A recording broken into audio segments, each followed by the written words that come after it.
Telugu Desam party అనంటే మొట్టమొదటగా గుర్తొచ్చేది మన పసుపు దళం, పసుపు సైనికులు, మన కార్యకర్తలు. ఈ కార్యకర్తల వల్లే 43 సంవత్సరాలుగా ఎన్ని సంక్షోభాలు వచ్చినా, ఎన్ని ఆటంకాలు వచ్చినా సరే 43 సంవత్సరాలుగా మన ప్రయాణం చెక్కు చెదరకుండా ముందుకు కొనసాగుతుంది. ఏ పార్టీ అయినా కార్యకర్తలకి మనం ఉండేటటువంటి అనుసరణ ఉందా? ఒక్కసారి గమనించండి. మన రాష్ట్రంలో ఉండే పార్టీలు చూడండి, ఇతర రాష్ట్రాల్లో ఉండే పార్టీలు చూడండి. ఎందుకనంటే నాయకులు మారినట్టే కార్యకర్తలు కూడా వేరే పార్టీల్లో మారిపోతారు. కానీ తెలుగుదేశం పార్టీ ఏకైక పార్టీ. తరాలు మారినా తరం మొత్తం అదే జెండాని కప్పుకుంటూ అదే కండువాతో ముందుకు నడిచే ఏకైక పార్టీ మన తెలుగుదేశం పార్టీ అని తెలియజేస్తున్నాను. అటువంటి కార్యకర్తల్ని అధినేతలుగా చేసుకొని నడిపించే పార్టీ కూడా తెలుగుదేశం తప్పితే మరెక్కడ కూడా ఏ పార్టీ కూడా ఉండదు.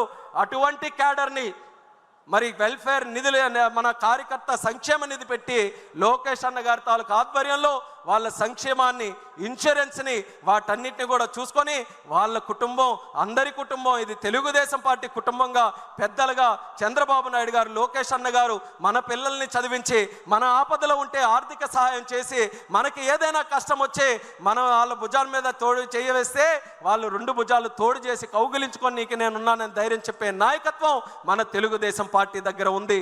క్రమశిక్షణతో ఉండే పార్టీ మన తెలుగుదేశం. ఆర్గనైజ్డ్గా, డిసిప్లిన్డ్గా పనిచేసే పార్టీ తెలుగుదేశం. సోషల్ రీఇంజనీరింగ్కి నాంది పలికినటువంటి పార్టీ తెలుగుదేశం.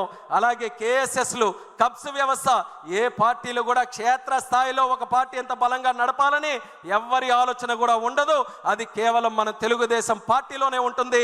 అదే మన బలం అనేది కూడా కార్యకర్తలకి సభాముఖంగా తెలియజేస్తున్నాను. ఒక ప్రాంతీయ పార్టీ అయ్యా మన తెలుగుదేశం, కానీ లెక్కలు చూస్తే 1 కోటి మంది సభ్యత్వాలు దాటినటువంటి ఏకైక ప్రాంతీయ పార్టీ అదే మన తెలుగుదేశం అనేది కూడా తెలియజేస్తున్నాను. 45 రోజుల్లో చేశాం. ఎందుకనంటే టెక్నాలజీని కూడా మన లోకేష్ అన్న గారు ఈ యొక్క కార్యక్రమానికి తీసుకొని వచ్చి 45 రోజుల్లో ఎక్కడ ఇబ్బంది లేకుండా సరికొత్త విధానంతో చేసి ఈరోజు దేశంలో ఉన్నటువంటి అన్ని రాజకీయ పార్టీలు కూడా శభాష్ లోకేష్ అనే విధంగా పార్టీ మెంబర్షిప్ని కూడా ఈరోజు నడిపించారనేది ఈ సందర్భంగా తెలియజేస్తున్నాను.